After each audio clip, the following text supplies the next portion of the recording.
Hey, everybody. I've heard that one before. I know, it's wonderful. Yeah. So many moons ago, I lived in a city, a mythical city called Austin, Texas. I used to hang out at a rock and roll club in Austin called The Back Room. And The Back Room was legendary in Austin. And you all right there? What the hell's going on over there, man? Say pool tables and Ben does a dental exam while you are anyway.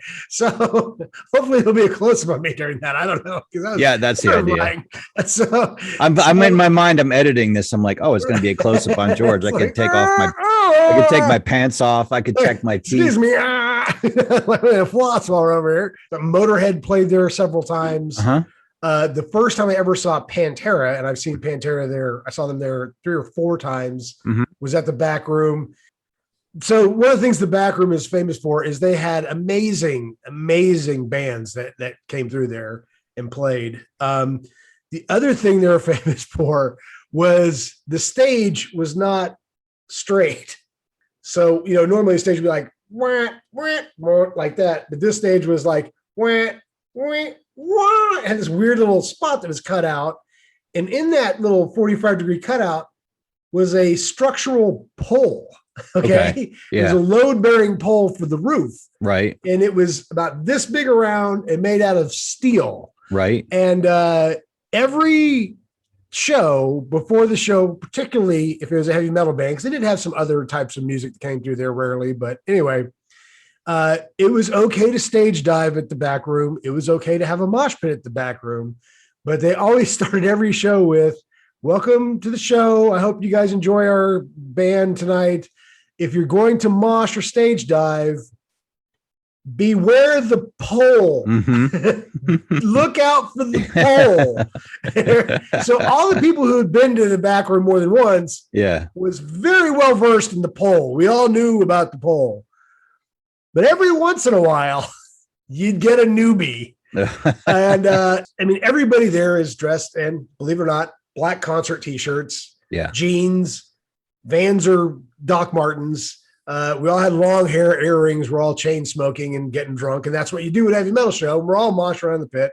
And these 2 couples come in and they're dressed, they're like button down, the button down short sleeve polos. And they have like their sweaters tied around their neck and khakis and like topsider shoes. And everybody's kind of like, Biff and Muffy are at the wrong show. But we're heavy metal people and we accept all kinds. We don't care. It's all good. Right. And they've gotten the guys got in the mosh pit and they got our respect. And then they decided it was time to stage dive. Oh no. And I guess they got to the show late and nobody told Biff about the pole. So Biff's on stage and he hops around a few times and was like, "Yeah, Biff, rock on, dude." Biff takes about 7 steps and really gets up a good amount of speed. And just like the cartoons, here's the pole, here's Biff, boom, head first, boom, legs above his head, just like a cartoon, slides head down, bonk. So it's like bonk, double bonk on the ground. And Biff is out. Wow. Biff is unconscious. Damn. Biff is Biff no more. And because we're all well versed in the pole and the rules of the mosh pit, everybody kind of, the show's still going on, but everybody kind of backs up to give Biff some room to get oxygen to him. Yeah. And they had this bouncer who was a Latino gentleman who I was very young at this time. I was probably 24, 25. And this guy was easily my age, if not younger. And this guy was a fucking mountain. Okay. He was like 6'1", 320 pounds, no fat. This guy could probably bite the pole in half. He was just a monster, big, thick mohawk. And he was a nice guy. He wasn't those big guys like, "Fuck you." He's like, "Hey, let's go." Yeah. And so literally with one hand reaches down and grabs Biff, throws him over his shoulder, walks him through the crowd. Everybody's just like, "Yeah." I think Biff's even like, and Biff goes wherever they go after you hit the ball. Back the ambulance up. But he was a legend. I'm sure Biff came back, and I'm sure he grew his hair out and probably became a hardcore metal guy after that. But it was one of the many wonderful backroom stories. I will share this brief story. The first time I saw Pantera's at the back room, 20 people there. Phil Anselmo, the lead singer, comes out on stage, goes, "Good evening, Austin," in his scruffy voice, takes the microphone, smashes it down on the stage, jumps into the crowd. Now, there was 20 people in this crowd, and 18 of them ran the other way when he jumped off the stage. So I'm sitting there holding Phil above my head by myself. Then I throw him back on the stage. He wasn't that big of a guy, but so I threw him back on there. The second he hits the stage, they go to the song "Cowboys from Hell." If you haven't heard it, it's a good song. Pantera logo. Boom. Yeah, they go right into "Cowboys from Hell." Like, that's it. New favorite band. This is my favorite band ever. And I proceeded to follow them around for years and years and years, and until they broke up. And man, I loved Pantera. They were awesome. They were very, very good. How do you feel about the reunion tour? I feel good about the reunion tour. And the main reason why I feel good about the reunion tour is that me and Vinny, the drummer of Pantera, almost got into a fight on like 3 different occasions. I don't know if I've told those stories in the show or not, but I do have a couple different Vinny stories. And so Vinny's kind of a dick. And he was kind of known to be a dick. Now, Dimebag was a wonderful guy, and everybody will tell you that Dimebag was a great guy. Everybody will tell you that Vinny's a great guy, but Vinny was. Didn't Vinny pass away also? Then he did. He died in 2018 of a heart attack at the age of 54, which is how old I will be a week from tomorrow. Tick, tick, tick, tick, tick. Yeah, exactly. So you better hang in there, fucker. But I never did any cocaine, whereas Vinny, I think, lived on cocaine for about 16 years. So they're big into the. Is that known to shorten your lifespan? I didn't know.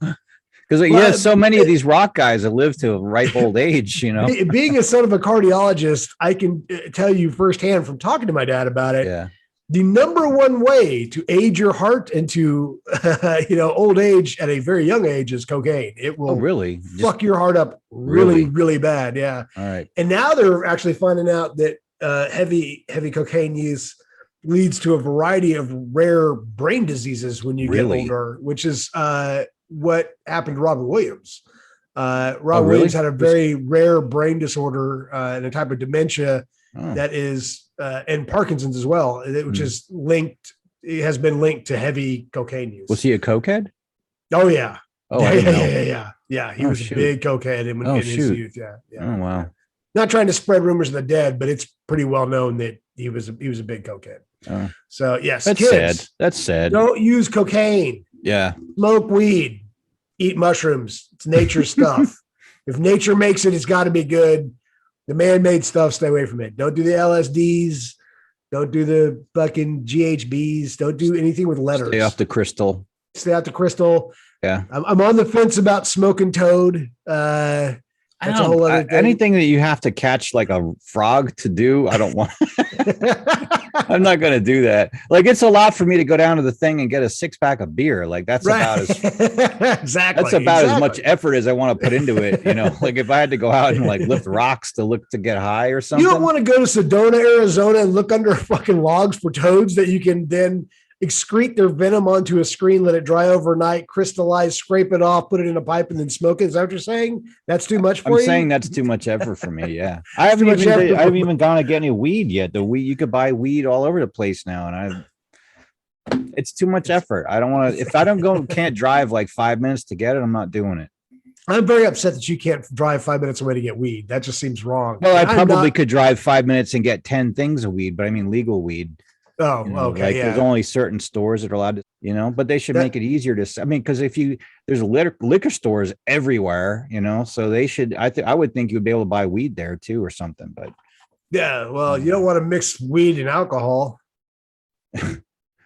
Anyway.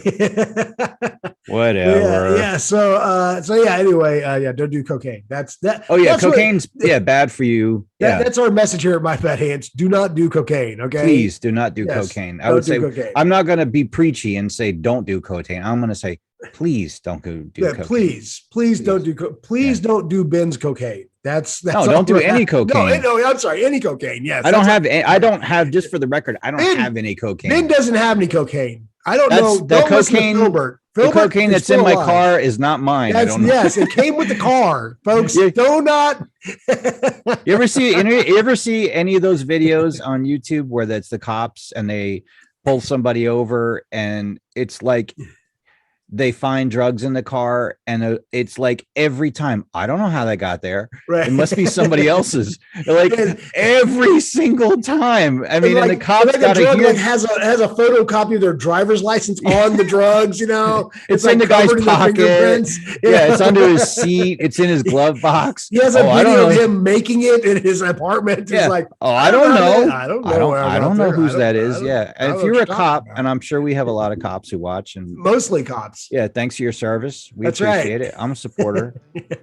But like every single guy, if every single guy says that to you, by the end of the night, you must be just like, don't even say that to me because I don't even want to hear it, man. Yeah. It's in your car. It's your stuff. It would just be great if somebody like got pulled over by a cop and said, look, here's the deal. This is my brother's car. It is full of illicit drugs. I know exactly how it got here. I know exactly who it belongs to, but it's not mine.